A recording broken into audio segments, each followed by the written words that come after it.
Yeah, it's an experience. I'll tell you what, the way she... Are you guys serious? What, you're actually falling for all this mystic mumbo-jumbo? Lloyd told me to open up my eyes to new experiences and possibilities, Blake. Yeah, well, Lloyd has opened his mind, his brain's fallen out, and now she's filling it with all this magic junk. Of course he would. Have you seen the size of her bezemas? So tell us about your character. Paint the picture a bit. I play the character of Blake. So he's probably, out of all the boys, the most studious and obsessed with you know, what he's doing at uni, which kind of draws him apart. He kind of has his focus that he's into, he's got his big goal, and he accomplishes some pretty amazing stuff. But I guess during the film is where Blake first, I guess, discovers, like, he's always so obsessed with what he wants to do academically and his inventions and things like that. But this is kind of the first time he starts to split that focus between, you know, I guess some of the girls that come into his life and life after school. Oh, that's right, absolutely. So you get to do a bit of the old glasses acting. Yeah. Yes, well, you know, you always want a few different looks and things, but yeah, there's a bit of, you know, he's got a bit of the nerd quality about him. So yeah, a bit of the nerdy glasses stuff. I just want to talk to my son about what it is he gets up to in his spare time, that's all. Well, I'm doing the experiment. You know, the one I've been working on, I was telling you about on the phone. We had a bit of a snag this week. I blew up one of the transmuters, but now that I've got the conductor working, it shouldn't be long before I'll be able to start turning sound waves into energy. So would you say there's a bit of you in that character? Oh, absolutely. I think, you know, obviously not, I don't quite have the brain for the kind of science stuff that Blake does, but I definitely have my own obsessions that I get caught up in for sure. So was it hard to get the nerdy stuff right? A lot of the time you get roles that have to be very technically, characters who are technically versed in different things, especially if you're doing something medical that I've done before. And then that's where kind of people are sitting at home and they can catch you out and go, well, that didn't make sense. Luckily, the invention that Blake was making in this was completely fabricated. And I don't think you were ever going to do anything that was going to make sense. So I had a bit of free range to just make it up as we went along. You know what's getting to me? Your lack of focus. I need your help with this experiment. All right. Need help with the compression sealing? Yes, before it maxes out. Okay, yeah, but it's burning out before I can I'm get there. helping you. So is any of this reminiscent of your own school days? With me, it was just kind of remembering my own time at uni and then also just talking to other people and getting that idea in your head. It's kind of a nostalgic film for that time at uni. And most people through any ages can relate to that. Even if it's not your university days, you know, it could be those later high school days or just those times where you're not a kid anymore, but you're still in a place where you don't quite have to take full responsibility yet. You're in a little institution where you get a chance to really run amok. So it was kind of finding something in Blake and the boys that would capture that element that everyone could relate to. Okay, guys, I'm gonna go inside, but I want you to stay here so you don't get into trouble. Ricky, I've got a special job for you. No worries. Okay, while I'm inside, I want you to stay outside and distract security if they see me. Okay, so I'll go in and distract security. No. You stay outside and act as a decoy if they spot me. Right, what if they see me? Then you run away. Right. Can I run inside? No, you gotta run outside so they follow you and stay away from me. Right. What if security though?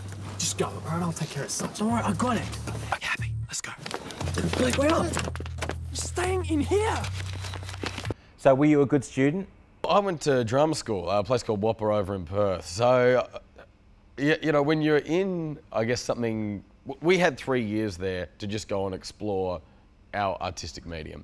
So obviously there were some assignments and things like that, but it really, it wasn't like most people's idea of university. We really just got to push the limits of what we could do creatively. So I think whereas in this film, there's the academic side and running amok, I think my university days, they were kind of one and the same thing. So I didn't quite have the same challenges. Whopper's amazing though, isn't it? There's so many famous actors that have come out of there. Like Hugh Jackman and all sorts of people have come out of Whopper. While I was there's lots of people who are out on television at the moment. A good mate of mine, Dustin Clare, he was a couple of years above. He's off, he's just doing the Spartacus prequel over in New Zealand. Carlton Chittenden, I lived with him for a bit. He's been doing a bunch of Australian films. I mean, you can pretty much list anyone that I was there with and they'll be on some show or film or theatre company. Yeah, which is really exciting. And like Hugh dropped back while I was there, which is really exciting. You know, people like Marcus Graham as well came back while we were at Whopper, and we're either doing things in Perth and dropped into the school, so it's always nice to see where the Whopper graduates have gone. Vinny! Come on, Blake, get in, get in! I've got 10 minutes till the exam. Can we make it? My baby Betsy, of course we can. Let's go!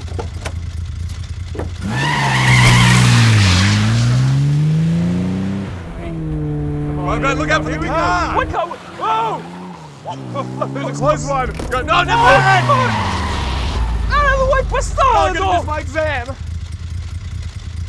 What bit of the film did you enjoy doing the most? Look, we definitely had a great time making this. The boys really bonded, but the whole crew as well. We came to this knowing that we had to capture that feeling of camaraderie, of fun, of pranks and things like that.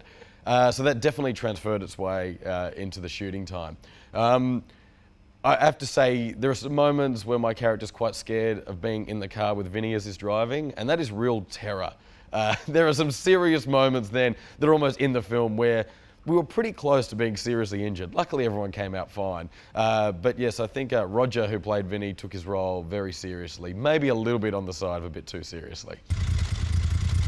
You're wearing your seatbelt. Yeah, but why you won't? Oh, yes! No, Go out of the way! Oh, yes, we are! Yes, we are! Do you believe in fate and destiny?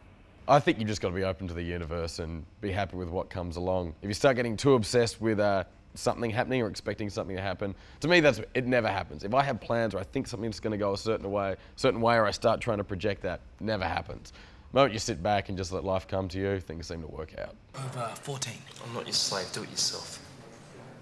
What? So that's too complicated for you. I come up with the ideas, you write. Right, you might have some good ideas sometimes, but that's it. You're too lazy to follow them through. I'm the one that actually makes your ideas work. Yeah, exactly. You're the worker, the tireless little bumblebee.